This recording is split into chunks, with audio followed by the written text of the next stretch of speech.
اس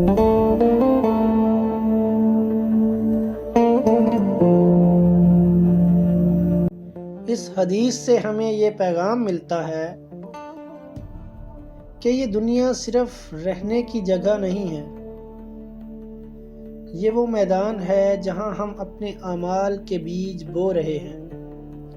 نبی کریم صلی اللہ علیہ وسلم نے فرمایا، دنیا آخرت کی کھیتی ہے، جو یہاں بوئے گا وہی وہاں کاٹے گا۔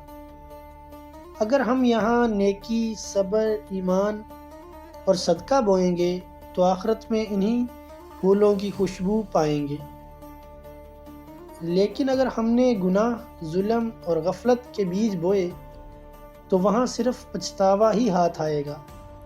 زندگی کا ہر لمحہ ایک بیج ہے، ہر عمل ایک بوائی ہے اور ہر نیت ایک فصل بننے والی ہے۔